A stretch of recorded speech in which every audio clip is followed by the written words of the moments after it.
Olá, boa tarde, minha gente. Feriado aqui no Brasil, feriado em Moçambique, são 16 horas em ponto, 7 de setembro de 2020. Um prazer grande estar aqui. Pra gente não tem folga. Pelo contrário, pra gente é um momento de luta, de mobilização, é um momento de conversar sobre assuntos urgentes do Brasil. Até porque, independente é o povo, né? Robson, forte abraço, meu querido. Aproveite e convide outras pessoas ao entrar aqui. Use esse foguetezinho aqui, ó. Aperte o coração.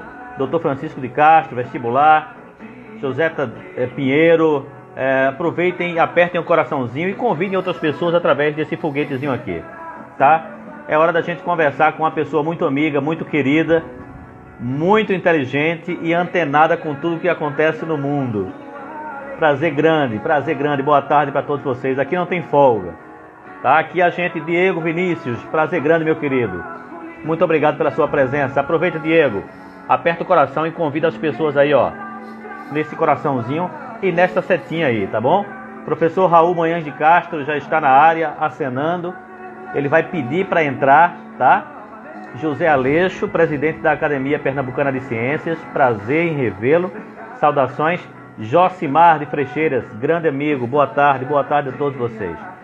Olha, muito prazer enorme entrar ao vivo num dia de feriado nacional, especialmente num 7 de setembro, não é? É muito importante, porque a gente vai aproveitar também e refletir sobre grandes problemas nacionais. Mainá, boa tarde, apertem o coração, peguem esse foguetezinho aí e chamem os amigos. Vamos refletir sobre grandes temas nacionais hoje aqui com o professor Raul Manhães de Castro. Eu vou mandar um convite para ele, tá? Marinaldo Marques, boa tarde, meu querido. Eu espero que o som esteja legal para vocês aí. Espero que também as saudações rubro-negras. Gostei. Eric Francisco, de Escada, Luiz Gabriel. Eita, coisa boa, rapaz. Um abraço para seu Jaime, para Carmelita, um beijo no coração de vocês. Luana Toscano, nossa diagramadora, é a mulher da arte, né? É a mulher da arte digital. O apoio ali nos bastidores, muito importante. Olha, eu acabei de mandar um convite para Dr. Raul. Espero que ele tenha visto. Mas se, Dr. Raul, se não chegou, o senhor pode sair, entrar de novo e apertar. Não esqueça, hein? Quando aparece na sua tela aquele nome, solicitação. Jaqueline Bueno, boa tarde, minha querida. Aproveitem para convidar as pessoas, apertem o coração. Boa tarde a todos, muito bom estar com vocês aqui. Deixa eu deixar aqui uma mensagem que eu sempre deixo para visualizar. Entrando, isso. E aqui, fixando o comentário aqui. Dr. Raul vai entrar ao vivo agora conosco. Agora sim. Agora entrou. Meu querido, como é que está a força? Tudo bem, Luiz. Nós estamos juntos novamente, né? Muito bom. Hoje estivemos juntos no Grito dos Excluídos, não é? Dando aquele depoimento aqui da França. Isso. E fiquei muito feliz, né? Porque foi um sucesso, não é? Foi um sucesso aí em Recife, né? E parece que por todo o Brasil. Aqui as pessoas falam desse movimento, não é? E ter participado dele de tão longe foi uma alegria. Mas hoje, para cumprir a tabela, para deixar as expressões de lado, todo mundo sabe que eu não gosto não gosto de estar à frente dando palestra, essa coisa. Bom, se fosse da minha área, na parte técnica, até que ia ser, mas no outro sentido é complicado, mesmo porque eu tenho minhas limitações, né? Bom, depois dos 50 anos a gente pode abrir. Eu sou gago. Eu também tenho. Olha, eu também tenho os meus momentos de gagueira. Não, principalmente quando eu fico nervoso, emocionado. Quando eu falo devagar, já sabe. Eu não tenho momentos de gagueira, não. Eu sou gago. Esse que é o problema. Quando eu fico Mas tá tudo certo. nervoso é Olha, pior. É que nem então faz o Nelson seguinte. Gonçalves. Diga. Bom, aqui você não tem motivo, doutor Raul, para ficar nervoso, porque você está entre amigos. Aí, Professor Aleixo, doutor Francisco, amigos de escada, amigos do Brasil aí. Daqui a pouco vai entrar gente de Moçambique, com certeza, do México. Então, o senhor está em casa, Mas olha, primeiro respire fundo, já tomou a sua água, né? eu estou tomando um Então, chazinho. Quer um chazinho? maravilha. Não, muito obrigado. Eu estou aqui na minha água mineral.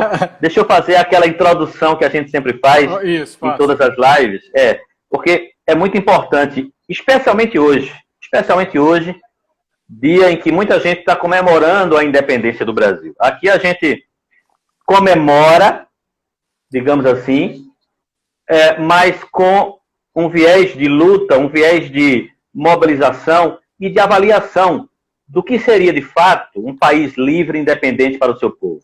Então, eu, infelizmente, tenho que registrar aqui, doutor Raul, o número de óbitos no Brasil pela Covid-19. Hoje, estamos em 126.686 óbitos, para mais de 4 milhões de pessoas contaminadas. Então, eu presto aqui, através deste canal, do Mania de History, toda a minha solidariedade, todo o meu apreço, a nossa compaixão às famílias enlutadas que perderam seus entes queridos. E hoje, o nosso convidado, ele é professor emérito da Universidade Federal de Pernambuco, ele é membro da Academia Pernambucana de Ciências. Eu não gostaria de ler aqui a biografia dele, porque senão a gente passaria metade da live lendo a sua biografia acadêmica, e não é essa a temática da live. É justamente o contrário, é como é que a gente aproveita tudo que a gente aprende para colocar a serviço da sociedade. Então, doutor Raul, seja bem-vindo, um grande abraço e as suas saudações iniciais. Fique à vontade. Tá bom, eu gostaria de agradecer muito a você, Luiz, sobretudo através da Academia Pernambucana de Ciência, né? Nós estivemos fazendo uma parceria profícua, não é? Levando para o povão, levando para as pessoas mais simples, mais humildes, né? Levando também para secundaristas, para outras pessoas, a mensagem séria de pessoas sérias, né? Que raramente as pessoas teriam acesso a elas, mas elas também muito gentilmente aceitaram esse desafio de falar de uma forma mais, digamos assim, mais popular, mais simples, né, do seu conhecimento. Então, aqui estiveram muita gente, a gente vai talvez falar um pouco disso mais adiante, mas eu queria abrir essa conversa, né, como eu abri no webinário que a gente fez lá na academia, em homenagem a José de Castro, porque exatamente no dia de hoje, né, no 7 de setembro, dia da independência do Brasil, e quando a gente fala em independência do Brasil, a gente tem que lembrar das pessoas que tornaram esse país independente, porque vai ser sempre uma luta entre as pessoas que querem tornar o país independente e aquelas pessoas que querem tornar o país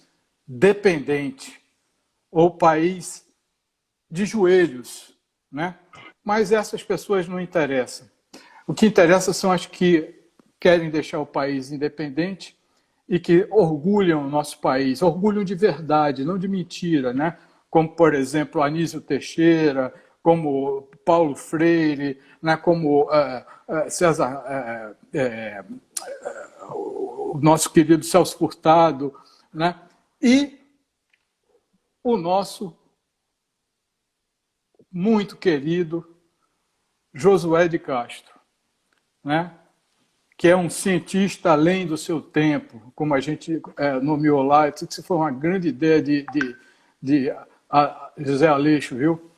Ele disse, olha, eu não estou gostando do que você botou aí, não, vamos repensar. Aí ele falou uma coisa, falou outra e tal.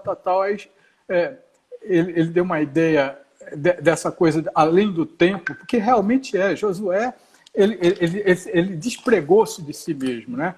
E tornou-se alguma coisa muito atual. Então, eu vou abrir com as mesmas palavras que Josué falou há muito tempo atrás. Veja como é atual, minha gente, como é atual. O pessoal que já está assistindo aqui, né? O pessoal secundarista, o pessoal jovem, né? Veja como esse homem, ele é além do tempo dele. Ele disse, enquanto alguns apregoam que para salvar o país se faz necessária a reeducação das elites, aparentemente tão desviadas de seus deveres cívicos, de dirigir a vida pública, eu sou daqueles que acreditam que a nossa salvação está muito mais na educação adequada das massas, no seio das quais se encontram enormes reservas humanas, até hoje deixadas à margem da ação política e social pela falta de recursos educacionais adequados e melhor distribuídos. Veja que pensamento tão atual, não é? Desse ilustre pernambucano, né? Que ele nos sirva de guia. E aproveito novamente aqui também, e aí tem muita gente já ouvindo, que eu estou vendo daqui, né? Para a oportunidade de pedir novamente, né? Para vocês e todos que estão me ouvindo, para você também, Luiz, e para, sobretudo, meu amigo José Aleixo, que hoje falou com o presidente da Academia, da Academia Pernambucana de Medicina, né? E combinaram uma coisa que eu achei excepcional, que é, junto às autoridades competentes, preservar o patrimônio material de Josué de Castro. Quer dizer, a casa dele. Você sabe, né, Luiz, que a casa dele foi, durante algum tempo, o Centro de Estudos e Pesquisa Josué de Castro. Né? Lá estava o acervo dele e tudo. Josué era um dos 5 intelectuais mais importantes do mundo. E foi o homem que abriu ao mundo o conhecimento do que é a fome. Né? A fome não é uma questão trivial, é uma questão econômica, sabe? A fome... Professor Raul, olha, eu lhe peço perdão, eu vou lhe fazer um pedido, eu vou lhe fazer um pedido a pedidos. Olha, estão pedindo para o senhor ler o texto do Dr. Nelson. O Dr. Nelson apresentou-me ao meu destino e a homenagem que ele fez. Eu não sei se o senhor já imagina quem pediu, mas já sabe qual é o texto, né? Você só me dá um pouquinho de tempo para eu... Tranquilo. Olha, eu quero agradecer as pessoas que estão entrando. Já tem gente do México aqui, Omar já está conosco, tem gente de Escada, tem gente de um monte de lugar aqui, da França, do Brasil. Muito legal a presença de todos. Doutor Raul, me perdoe fazer essa interferência, quebrar o seu raciocínio. Não, mas assim, foi... Bem, eu vejo. Eu só não quero chorar. Não. Mas pode chorar também. Fique à vontade. O espaço aqui é de emoção. Muito bem a saúde. Vamos lá. Faz bem chorar. Isso foi a maneira... Me pediram no Combran, que é um grande congresso da nossa área, a área da nutrição, né? Nutrólogos e nutricionistas falam aí, para me falar sobre Nelson Chaves. Né? Nelson Chaves também foi um grande brasileiro, né? Um grande pernambucano, que também tem uma importância muito grande na nutrição, na área da nutrição, não é? E que combateu também, como Josué de Castro, a fome no Brasil e particularmente em Pernambuco. Né? Embora vindo de uma família aristocrata, Nelson Chaves foi um homem que ficou do lado do povo, dos excluídos, né? Que a gente chama dos excluídos. Então, o texto dizia mais ou menos assim: lembro-me dos meus 6 anos ainda no Rio de Janeiro. Lembro-me do orgulho de papai ao falar de um homem, esse homem de nossa família, como dizia, muito feliz, papai, era médico, deputado, professor. Era tudo na cabeça de meu velho. Ele se tornou um exemplo na minha cabeça de criança. Era 1962 e o homem era Josué de Castro. Ele era o embaixador do Brasil na das Nações Unidas. Papai me dizia que Josué era um homem bom, vinha de uma família pobre de Cabaceira, da Paraíba, tinha lutado muito para estudar, cuidar da mãe e que por isso tudo queria acabar com a fome no mundo. Tinha escrito vários livros sobre isso. Era papai muito agradecido a Josué por ter lhe ajudado muito a se estabelecer no Rio de Janeiro. E eu, em minha inocência, ficava imaginando aquele herói de papai, e desde então, meu também. Em 1964, veio o golpe militar, nosso herói foi então destituído do cargo de embaixador-chefe em Genebra, e logo depois, em abril mesmo, perde seus direitos políticos, cassados por 10 anos. Meu pai falava do golpe, naquela coisa sombria que se abatera pelo país, no meu mundo de criança também em nossas vidas. Pois, coincidentemente, papai, 2 anos depois, perde todo o patrimônio que construíra e todos nós tivemos que, com ele, voltar para um Nordeste que eu, menino, desconhecia. Eu nasci no Rio, viu? E Josué, impedido de voltar ao país, escolheu a França para viver, morando em Paris de 64 a 73, onde trabalhou até sua morte. Papai dizia que Josué morreu de banzo, e foi verdade, ele morreu de tristeza. E eu nunca consegui perdoar seus algozes. O drama de minha pequena família acontecia para nós em paralelo, éramos retirantes às avessas em 1967, e assim chegamos em Cabaceiras, e de lá fomos para o Recife. Estávamos tristes no início, no Recife dos Manguezais. A alegria voltou deveras, mamãe conseguiria costurar para fora, papai tornou-se motorista e eu vendia bolinhos no ginásio pernambucano. E eu decidi que seria médico, faria pesquisa em nutrição e lutaria junto com os amotinados da época pelos ideais de Josué. E entrei em 1975 na Faculdade de Medicina e em seu diretório acadêmico. E foi então que eu ouvi falar de um certo cientista que tinha grandes pelejas, eles tinham grandes pelejas, Nelson e José de Castro, pelejas intelectuais sobre nutrição, com José de Castro. Esse homem era o Dr. Nelson Chaves. Acho que meu primeiro encontro com o Dr. Nelson foi em 77. Nesse ano, o Dr. Nelson Chaves já exercera a coordenação do curso de mestrado em nutrição e a chefia do departamento de nutrição da UFPE. No ano seguinte, em 1978, no auge da carreira, receberia o título de professor emérito da UFPE. Eu, neófito, nos ditames da formalidade, muito envergonhado, fui ao encontro daquele homem e perguntei-lhe se poderia conversar comigo. Ele consentiu sorrindo discretamente. Naquele momento, vi que estava diante de alguém ímpar, de um mestre iluminado pela experiência e sabedoria. Com gestos carinhosos, me conduziu para uma sala, perguntou o meu nome. Eu disse, Raul Manhães de Castro. Então, disse-lhe que tinha muita vontade de fazer pesquisa em fisiologia humana. Eu estava fascinado pelos estudos de Pavlov, de Canon. Em uma conjunção de fatores inexplicáveis e significativos para mim, aquele sábio olhou-me profundamente nos olhos e disse, conheci um certo Castro, e ele se interessava inicialmente por fisiologia. Sorri emocionado, mas nada lhe pude dizer acerca daquela frase. Na verdade, eu só vim abrir que era parente de Josué de Castro depois disso aqui. Eu procurei não falar sobre isso. E ele continuou e falou, e eu ouvi muito. Ele me perguntou se eu conhecia geografia da fome, reflexos condicionados, falou-me do Dr. Malaquia Batista, do grande Malaquia Batista, né, dos trabalhos de Fernando Aguiar. Por fim, disse, me aconselhando, quando você, Castro, ele me chamava de Castro, assim, como Aloysio Coutinho, bom, gente bonita da UFPE. Procure a doutora Naide Teodósio. Ela saberá lhe orientar no caminho da pesquisa. Eu obedeci e hoje entendo a completa dimensão do conselho. Dr. Nelson apresentou-me a meu destino. Foi isso. Então, isso foi uma maneira resumida de dizer o que a minha família, pequena família de 3, eu sou filho único, né? A gente passou. Foi um retiro ao inverso, né? Papai fez a retirada para o Rio de Janeiro, onde foi muito ajudado por Josué de Castro. E eu e mamãe, depois tivemos que voltar e voltamos para Cabaceira, lá para o sertão da Paraíba. Foi isso.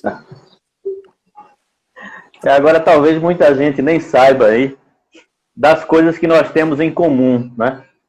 É verdade. E aí, a gente conversando no privado, o senhor disse que vendeu bolinho de frente ao Cine São Luís. Não, no São Luís eu vendi chiclete. Chiclete. Chiclete. Bolinho eu vendi no ginásio pernambucano. Ainda tenho amigos que se lembram disso. Meu amigo Ibson Barbosa, ele presenciou isso. Ele esteve quando eu fui professor titular, né? Fiz a defesa do memorial. Ele esteve presente lá. Foi uma alegria muito grande. Né? Em escada eu vendi confeito, né? A gente chama confeito lá em escada. Eu vendi confeito na frente do São Luís. E lá em escada tem uma ponte chamada Ponte do Atalaia. Eu ficava do outro lado da ponte vendendo confeito.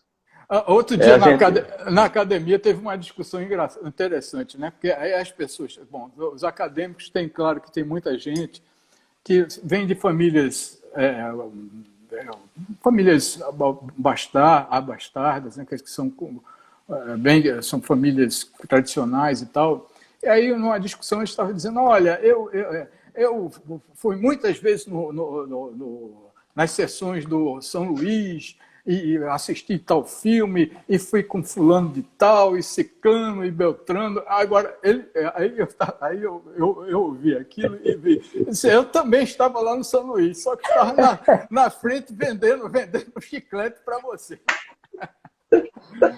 E foi uma verdade, viu? E aí, Luiz, você veja uma coisa. Eu preciso dizer uma coisa importante. Veja só, quem me levou para vender chiclete foi um dos caras mais brilhantes que eu conheci no ginásio pernambucano. Esse cara sabia uma matemática da gota serena. Ele era muito mais brilhante do que eu poderia ser, entendeu? No entanto, aí você veja que essa coisa do mérito, isso é uma balela, não existe. Mérito existe se você tem as mesmas condições. Quando você não tem... Esse menino teve que sustentar a família dele. Era muita gente que ele sustentava vendendo chiclete. Ele me levou para lá. Foi ele que e era generoso também. E depois eu saí, não é? Bom, tem uma série de coisas aí. E depois eu encontrei, anos depois, dirigindo um ônibus da cidade universitária, como é que chama? Cidade Universitária, Rio Doce, Cidade Universitária. Pronto, foi motorista. Professor Raul, e aquela história lá no ginásio pernambucano, que o senhor levava a merenda e o senhor sentava lá atrás, né, na sala de aula, e não podia, e o professor... descobriu, como é que foi isso? Ele sabia, mas não falava, né? Foi uma das Olha, Helder Remígio está mandando os parabéns para a gente, ó. Um abração para ele, para todo mundo que está aí. Eu preciso dizer uma coisa, foi um dos trabalhos mais brilhantes sobre a vida de José de Castro, sobre a obra de José de Castro. É um dos grandes estudiosos, Helder Remígio, viu? Fiquei emocionado com a tese dele é brilhante, é brilhante. Ele provavelmente vai ter um livro dele, eu acho que todo mundo devia comprar. Mas essa história foi interessante porque o professor era Dr. Geraldo Lapenda. Dr. Geraldo Lapenda era um homem bondoso, sabe? Ensinava inglês. E a aula dele era a última, né? E como eu trabalhava e tinha que estudar e tal, aí eu levava a minha marmita, a mamãe fazia a minha marmita, eu levava para a aula e eu ia lá para trás, escondido, comer na hora da aula dele. Ele nunca disse nada. Aí uma vez o doutor Anaíde me levou eu fui com o doutor Anaíde já na universidade, eu fui com ela para falar com o reitor, e o reitor, por coincidência, era ele. E assim que eu entrei, ele olhou para mim, aí ele disse, trouxe a marmita? Aí eu não esperava nunca isso. Aí ele disse, você pensa que eu não sabia? Como não saber que você estava? Aí ele contou a história para bom, foi um outro momento que eu chorei muito também. Deixa eu lhe dizer uma coisa que eu não lhe falei ainda. Eu estava naquele dia, quando o senhor estava recebendo o título, né, de professor emérito, né? eu fui com a Ana Luísa, minha filha Ana Luísa, e quando o senhor começou a contar essa história, eu chorei muito também. E a Ana Luísa não sabia, porque eu estava chorando, ela não sabia. Ela, pai, tenha calma, tá? Eu disse, eu tô calmo, minha filha, eu tô só emocionado. Mas assim, eu estava lembrando da minha vida, das minhas dificuldades. Eu não podia, eu nunca entrei na fila da cantina na escola. Nunca. Eu ia para a merenda pública, eu nunca tive essas condições. Eu vi a fome de perto, em algum momento da minha vida, vi muita gente necessitada trabalhando na Mata Sul de Pernambuco. Eu trabalhei na zona rural. Entrou aí um professor Ednício Francisco, que é outro batalhador, fã de Josué, e também tem uma origem muito humilde, é um guerreiro.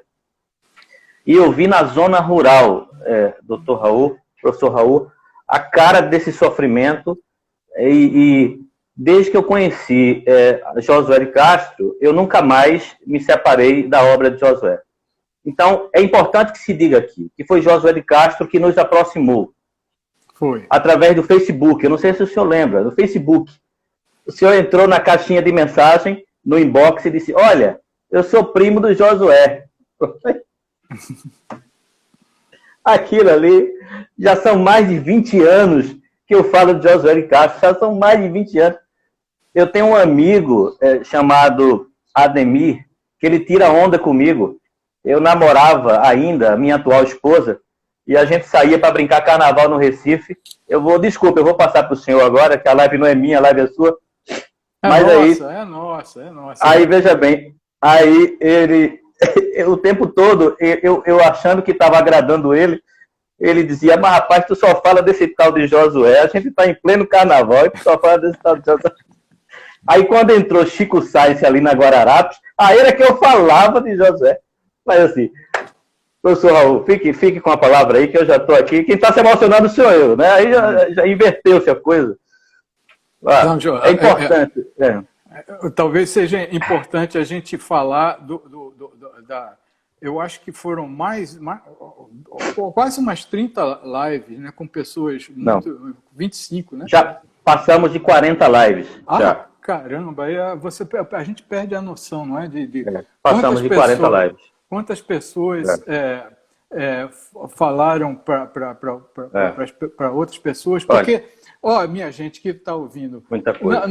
Não é só isso não só as pessoas que entram agora, sabe?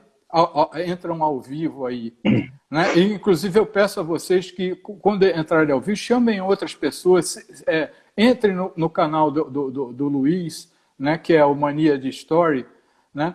Entrem no canal do Luiz. Mas isso é gravado e depois é que muitas pessoas assistem, né? Assistem às entrevistas, né? Os diálogos, as conversas, né?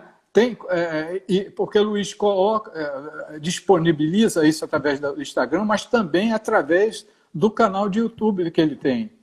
Então, e isso serve também para os estudantes, né? Os estudantes das escolas públicas, né, que estão espalhadas por Pernambuco, mas também pelo Brasil, porque tem gente que vem de fora também, né? Outro dia, meu amigo Omar Quevedo estava falando sobre isso, né? Sobre a importância dessa coisa, né? E Ives Torner também, nem sei se Ives vai entrar aqui hoje, mas, bem, enfim. Eu mandei um convite para ele. Eu, estrategicamente, botei um feriado, porque eu imaginei que todo mundo ia fazer outra coisa do que estar fazendo essa... Olha, o professor Ednício está dizendo que o primeiro livro de Josué que ele leu foi um furto que ele fez. Geografia da Fome. Olha, Geografia da Fome. Se identificou e roubou o colega, olha. Mas veja, para todo mundo que está entrando aqui, a gente, nessas lives, Setembro Amarelo, Covid-19 entrou por diversas lives, nutrição, Josué de Castro, amamentação, e por conta dessa live com o doutor Francisco, isso foi num sábado, né? Eu cheguei a ter contato com o esposo dela, a maior doadora de leite do Brasil. Ela mora em Quipapá, do Brasil. Ela é doadora para o IMIP, né? Povos indígenas com o professor Edson. Tudo começou por aqui. Essa inspiração, esse movimento. Essa né? Dos povos indígenas, vale a pena vocês assistirem, viu? Porque é uma aula, é um conhecimento profundo que o professor da UFPE tem, né? Sobre o assunto. E nossos povos originários estão sendo dizimados. Estão sendo dizimados. E nós temos que fazer alguma coisa para isso. Todos nós, por exemplo, meu nome é Raul Manhães de Castro. Manhães eu sei de onde vem, Castro eu sei de onde vem. Mas a minha bisavó era uma índia. Eu não tenho nada disso, nada. Por quê? Porque é assim que são tratados os povos originários. Por exemplo, Luiz tem, evidentemente que Luiz tem uma descendência africana. Então, mas cadê o nome dele? Cadê? Não tem. Tem. Porque é assim que os povos originários são tratados, os povos que vieram da África, né? Então a gente tem que lembra isso. Verdade. O senhor lembra do nome do professor? Não. Que deu essa aula? Não. Professor Edson Eli Silva, sim, da Universidade Federal de Pernambuco. Sim, mas veja, ele é professor também, foi professor também da Escola de Aplicação da Universidade Federal. É, meu filho, parece exatamente. Que ele foi professor do meu filho, mas eu não de Francisco. Conhecia. Eu não coisa conhecia. Interessante. Eu não conhecia, né? Você veja, nós temos que... veja, o grande trabalho que a Aleixo está fazendo na academia é exatamente esse. Né? A gente vive num canto, convive, temos uma história dentro desse canto, mas é ali dentro, e às vezes nem nós nos conhecemos. Então a gente tem que colocar isso para fora. Não adianta a gente só discutir entre nós mesmos, né? Aquela coisa é preciso que o nosso povo saiba. Olha, arboviroses, dengue, chikungunya, essas coisas, mais de 70 pessoas já viram depois a live de arboviroses. Então, se cada pessoa que vê uma live dessa multiplica para mais 10 as suas informações, a gente pode estar ajudando a salvar vidas. Concorda? É verdade. E esclarecer, e sair dessa... Qual era o nosso objetivo, né? Quando a gente começou a conversar, a discutir? Claro que isso vai mudando com o tempo, mas se contrapor às fake news, essas mentiras. Hoje mesmo eu recebi uma fake news, uma pessoa me perguntando se aquilo era verdade sobre o coronavírus. É muita mentira, sabe? Sem fundamento científico. E cá para nós, você teve a oportunidade de falar com um dos grandes cientistas do Brasil, que é Nicoleles, né? Então, a gente deixa de lado um homem desse para dar ouvidos a essa gente ruim, gente má, né? A gente prefere gente má do que gente boa, né? Gente que estuda. Como meu filho disse uma coisa linda, sabe? Eu achei bonito o que ele disse. Ele disse, respondendo a alguém, eu disse, olha, a ciência, para um evangélico, sabe? Uma coisa dessa, a ciência foi a maneira que Deus nos deu, sabe, para conhecer o mundo. É divino também. Não se contrapõe, certo? Não se contrapõe. Ciência... Raul, eu lembro. Ele falou isso numa live comigo, sábado. Isso aí. Tá. Eu tô ficando... O alemão está chegando perto de mim, o Alzheimer. Se preocupe não. Olha o que a Dionísio está dizendo. Isso lembra Platão, o mito da caverna. Lá fora tem uma luz. Só que o conhecimento liberta. Olha, o senhor lembra que o senhor participou à noite em uma live sobre capoeira? Lembro sim. Pronto. Foi muito engraçado aquilo. Depois, o senhor indicou, através de prazeres, uma pessoa para falar sobre escravidão. que foi a Lindneri, né? A Lindneri. E o trabalho de Lindneri tocou muita gente. A linguagem fácil dela, a objetividade, o fato dela ser negra e de sentir na pele, né, o preconceito, o racismo, né? Ela trouxe uma história, e aí o pessoal de Moçambique entrou e ela disse que tinha ido para Moçambique várias vezes. Olha, doutor Raul, a relação entre a academia e a sociedade. Eu peço às pessoas que estão entrando, caso alguém queira deixar algum comentário ou alguma pergunta, usem aqui essa caixinha que tem uma interrogação. Ela aparece aí para vocês, é muito importante. Agora eu gostaria que o professor Raul falasse, aprofundasse um pouco mais sobre essa relação, a importância dessa relação entre a academia e a sociedade, porque eu sempre via, como professor do ensino médio, a Academia Pernambucana de Ciências como uma coisa muito distante. Eu fiquei até nervoso quando falei com o Aleixo pela primeira vez. E olha que eu fiz campanha para ele lá na Rural, viu? Para reitor. Eu fiquei gelado, nervoso. Digo, meu Deus, como é que eu vou falar com esse cara aí? Mas Aleixo é uma das pessoas, eu acho que... Bom, eu entrei na academia numa direção, numa presidência anterior, certo? Que foi um homem extremamente importante, Valdeci Pinto, foi muito importante. Mas eu entrei com Aleixo, eu realmente entrei para valer, né, para trabalhar, para vestir a camisa da academia com Aleixo. Por quê? Porque Aleixo tem essa visão, né? Essa visão de trazer a academia pernambucana, trazer os cientistas, os pesquisadores, para junto da população. Não é? Eu me lembro, eu tenho uma grande amiga e também as pessoas não queriam entrar na academia, entendeu? Algumas se negaram a entrar, porque a academia, bom, ela tinha uma visão diferente, sei lá, e tal.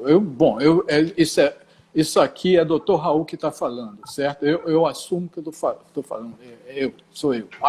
Eu achava isso, e a vida de Aleixo, né, Alexandro, né, André Furtado e vários companheiros mudou a academia.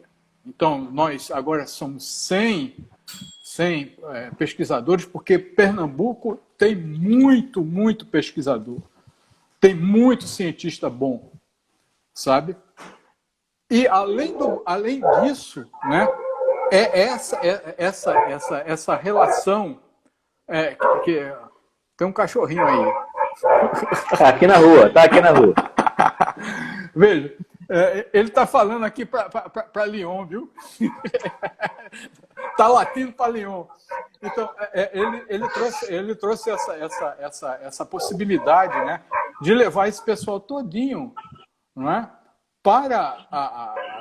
para as pessoas ouvirem, né? O Pavão, né, que é um dos nossos pesquisadores, ele faz um trabalho bonito também, assim, sabe? Mas agora é a academia como um todo que está tentando fazer isso. Então você vê foi Aleixo que trouxe Nicoleles, e veja, os grandes pesquisadores são assim. Eu conheci vários, sobretudo aqui no Instituto Pasteur, quando trabalhei aqui, né? Os grandes pesquisadores, eles não se furtam a falar com o povo, eles não se furtam a fazer isso. Eles não vivem eternamente numa bolha, né? Então, e esse grande lance foi Aleixo que trouxe, não é? E espero que continue isso na próxima gestão. Então. O senhor consegue ler a mensagem do Dr. Ribas aí? Tenho muito orgulho de ter sido orientado por ele no mestrado e doutorado no programa de pós-graduação em neuropsiquiatria da UFPE. Ele deixou 2 mensagens e deixou outra. Dr. Raul Manhães de Castro é um dos cientistas mais importantes do Brasil. Ele é generoso. Ribas é um menino generoso, né? sempre foi, né? Era um militar, né? Que trabalhava, como é que chama aquela? Ele ficava vendo os aviões que descendo, subindo. Lá no Sindacta, ali na... Isso. Ele via os aviões, então ficava de madrugada, ele estudava de dia e de madrugada ele ficava lá. E de madrugada ele ligava para mim para conversar, e eu atendia. E a gente conversava de madrugada, 2 horas da manhã, 3 horas da madrugada, estava eu conversando com o Ribas, né? E inesquecível isso, inesquecível. A irmã dele também foi minha orientanda, infelizmente faleceu, mas é uma das grandes alegrias. Eu tinha várias pessoas, são centenas de pessoas que eu orientei e que hoje me orientam, viu? Doutor Raul, olha, estou vendo uma aqui que me orienta sempre, é Carol Leandro, professora Carol Leandro. Né? Pró-reitora de pesquisa da UFPE. Que maravilha. Ela que me orienta agora. Um abraço para a doutora Carol. Deixa eu abrir a caixinha aqui de comentários. Olha quem está aí do seu lado dando tchau para gente. É a filhada dela. Falou nela, ela fica doidinha. Ela aparece logo, né? Então vamos lá. Deixa eu abrir aqui, olha. Lá de Portugal, Jailton. Professor Raul está com o aspecto ótimo após ter passado pela cirurgia recentemente. Abraço, Jailton, de Portugal. Jailton, eita, cabra generoso. É uma alegria. Ana Luísa, professor Raul mudou a vida do meu pai e a minha também.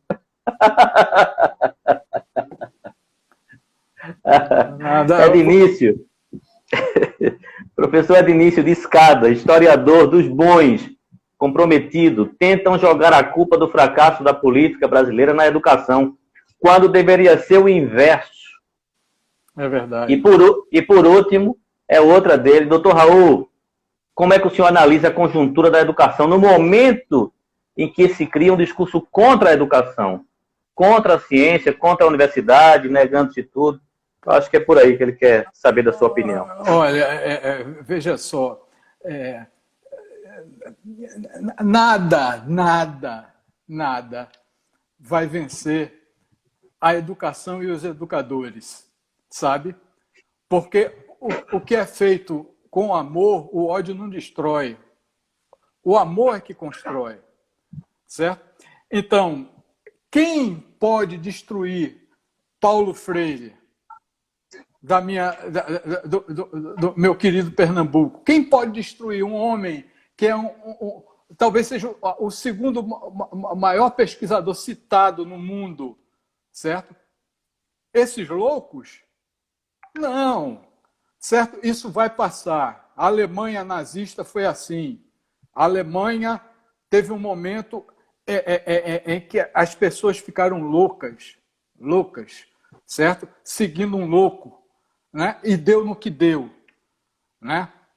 Eu acredito muito, sobretudo na força do povo. Eu nunca me esquecerei das minhas origens.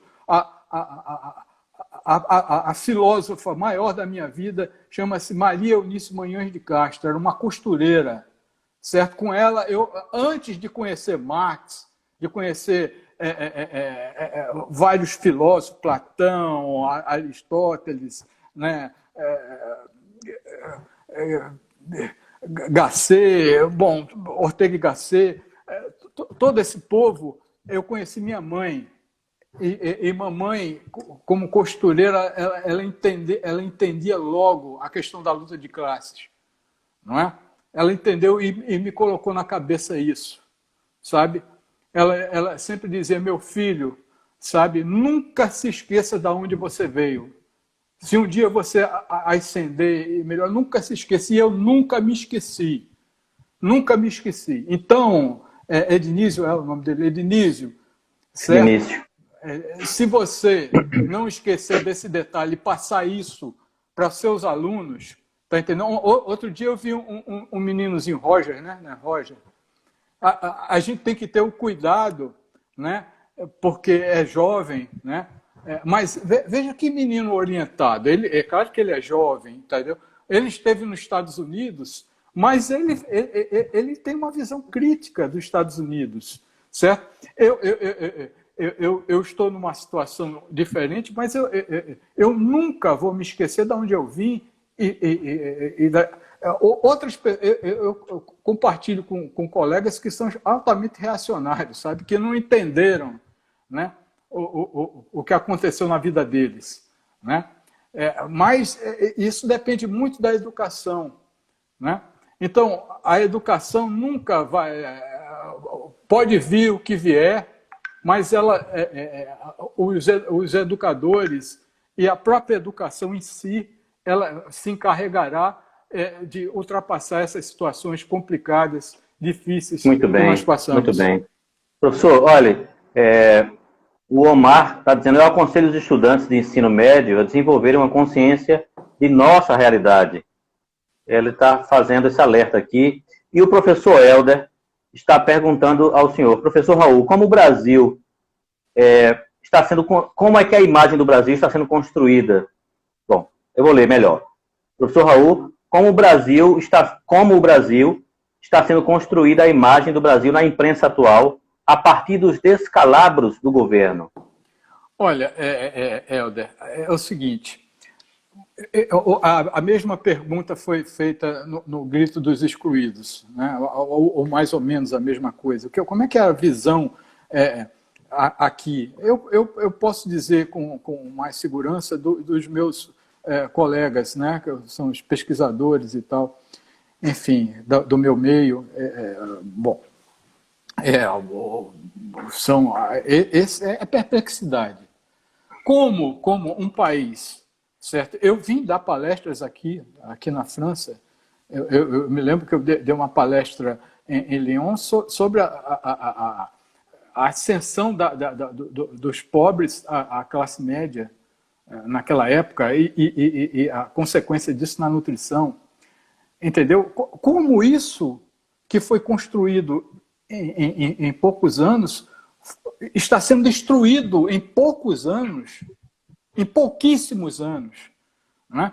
Então, a imagem que se tem do Brasil é de perplexidade. Como uma figura tosca, como a que a gente tem, lidera o nosso país? Lidera? Será que lidera? Porque nós até hoje, no meio de uma pandemia, não temos um ministro da Saúde, não temos um reforço ao que sustentou a nossa situação não está pior do que está, que é o nosso Sistema Único de Saúde. Nossos direitos sociais, que são tão preservados. Você sabe que eu estou na França, provavelmente mês que vem já estarei no Brasil, mas veja como se pode entender uma situação dessa, não é? Complicado, professor. Mesmo na época da ditadura, né, os militares que assumiram o poder eram nacionalistas. Eles podiam ser tudo, mas eram nacionalistas. Eles tinham um projeto, né? O Florestan Fernandes Júnior comenta muito sobre isso. Olha, deixa eu abrir aqui a caixinha. Temos aqui o Helder. Professor Raul, bom, como está sendo construída a imagem do Brasil na imprensa francesa? Na imprensa francesa. Olha, acho que agora ele ficou mais claro. E valeu, doutor Raul. Grande abraço. Ednício. Veja só, Helder, aqui o que acontece é o seguinte. Inicialmente, né, eu tenho um grande colega, né, também pesquisador e tal, que já deu até uma live aí com o Luiz, que é o Yves Tourner, que ele faz essa análise para os franceses aqui, né? Uma espécie assim, de alguém que analisa a imprensa francesa e repassa, né? Bom, no início era uma imagem totalmente deturpada, porque foi essa imagem deturpada, né, que se deu, e foi através dessa imagem deturpada, de fake news, de mentiras e tudo, que se destruiu o que se construiu, né? Então, as pessoas inicialmente acreditaram. Eu me lembro muito bem uma entrevista que Ney Matogrosso deu em Portugal, em que ele falava coisas absurdas. Um cara, sabe... Falou mal do Bolsa Família. Pois é. Ele falava coisas absurdas. Né? Coisas de quem não conhece o Brasil. Eu felizmente, conheço o Brasil todo. A situação do Brasil, das pessoas no sertão, no interior, melhorou bastante. E Ives conheceu isso. Então, no início, a imprensa francesa, né? Parte dela, não toda, mas boa parte dela, entrou nessa jogada. Hoje já é diferente. Hoje, eles, na verdade, estão assustados com o que está no poder, sabe? Hoje, eles vêm com um certo temor. Porque é interessante que nem a extrema-direita aqui, né, a família direita, Le Pen aceita. Eles não querem ser associados à atual política brasileira. Não querem. É um absurdo, é um absurdo. Né? Deixa eu abrir aqui, doutor Raul. Ainda tem duas questões aqui. Diego Visco, grande, direto de João Pessoa. Como os jovens cientistas podem mudar o atual contexto social e político em que vivemos? Grande Visco. Fazendo o que vocês fazem. Não se participar quando forem chamados para ajudar a construir esse país, a trazer, a formar novos cientistas, novos pesquisadores, fazer o que você faz, Visco. Visco é um exemplo de menino, viu? É um exemplo de pesquisador. Provavelmente fará a diferença, né? Tem vários. Com certeza, com certeza. A live dele, posteriormente, foi uma das mais vistas. Com certeza. Olha, agradecendo a presença de todos que estão entrando ainda, inclusive a nossa querida baiana, doutora Tereza, Ricardo Vasco, amigo pessoal meu, a Pedro, do México. Olá, professor Raul, excelente palestra, saudações do povo indígena. Olha só que coisa linda, que coisa linda. Eu estive com o povo originário mexicano, né? Puerpecha, são os puerpechas. Eu estive onde ele mora. É lindo. O México atua de outra maneira. Você veja, quando eu fui para a casa dos pais dele, eu passei por uma faculdade,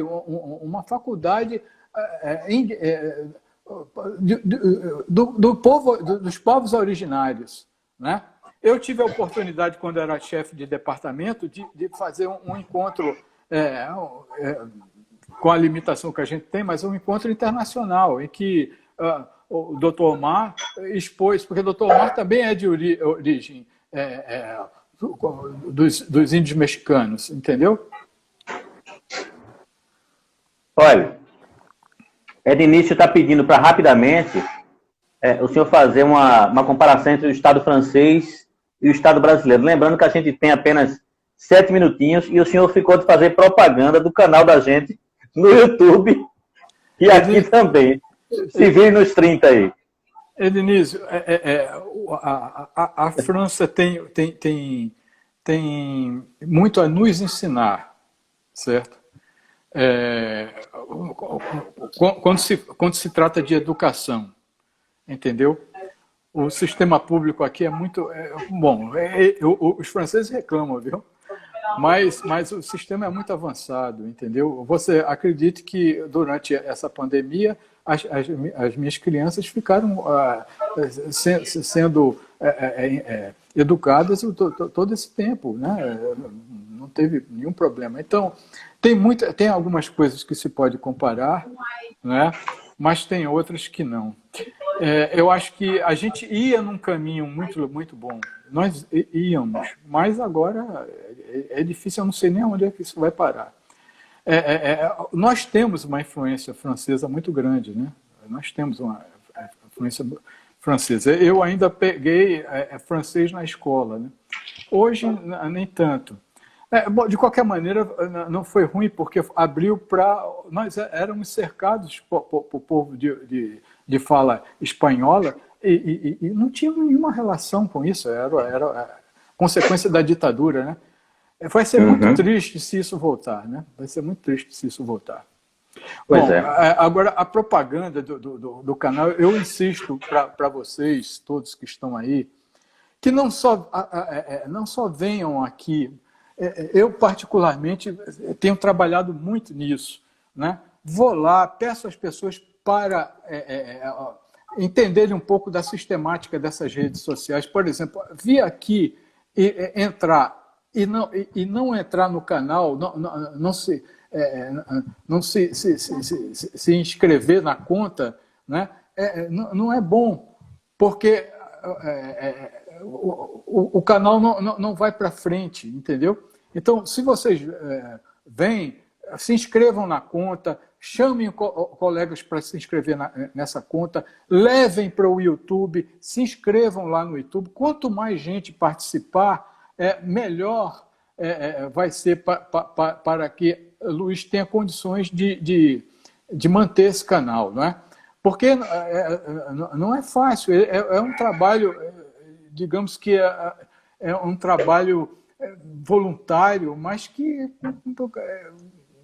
se gasta dinheiro, né, com isso, né? É muito amor pela causa coletiva, viu? Para fazer esse tipo de coisa, né? Nossa, professor. Nossa, né? É uma parceria, né? Então, a gente gostaria de ver mais colegas aí, mais colegas do ensino secundário, mais alunos, né? Tem outros canais, né, que nem são tão importantes, nem dão oportunidade no futuro, né? E tem tanta gente, né, que entra e tal. Se vocês fizerem um esforço para que isso aconteça, né, provavelmente, e olha que já está acontecendo, porque eu me lembro que o Luiz entrou com menos de 1.000, já passou 2.000, não, Luiz? Aí. Já, 2.000.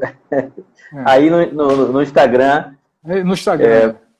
No Instagram, mais de 2.000 seguidores. Pois é. Já passou de 2030. Aí quanto tempo a gente tem nessa história? 2 meses? Né? Por aí. 2 meses, então, vocês vejam. Isso. Eu tenho muito orgulho dos meus filhos adotivos e dos meus filhos reais, né? Lulu, João, Pedro e Francisco. Francisco está fazendo um trabalho lindo, né? É um médico muito bom e ele está fazendo um trabalho lindo de esclarecimento popular, né? Ele não ganha nada com isso, não é? Mas faz isso e está à frente da cidade dele, né? Se arriscando com a esposa grávida, entendeu? Então, entrar no canal dele também não é só porque o pai quer, não, porque é importante também. É importante, entendeu? É importante porque faz um trabalho que talvez poucas pessoas façam, não é? Poucas pessoas façam. A minha família se surpreende com isso. Luiz, como é que você conhece essas pessoas? Eu disse, olha, são pessoas que têm uma formação, que têm uma qualificação importante, mas que têm um coração maior ainda. Vai cair, Luiz. Vai cair. Nós temos 1 minuto. Olha, amanhã nós temos uma escritora com mais de 30 livros lançados. Escritora, jornalista, Jussara Rocha Curri, e ela é de Palmares, da Academia Palmarense de Letras. Agradecimentos especiais a todas as pessoas que entraram, ao professor Aleixo, que se tornou um outro parceiro muito importante nosso. Ele fica dizendo, Luiz, chame fulano, chame Beltrano, chame Cicrano. A Luaninha, que está sempre aí nos bastidores, abre portas. Com certeza, com certeza. E na live dele, as pessoas ficaram encantadas com o sotaque dele, aquele nordestino arrastado, aquela coisa assim, fantástica. Minha gente, muito obrigado. É um prazer muito grande entrar aqui todos os dias, menos sábado e domingo, sábado pela manhã com o Dr. Francisco, para conversar, para ouvir, para compartilhar com vocês tanta coisa boa. Um abraço.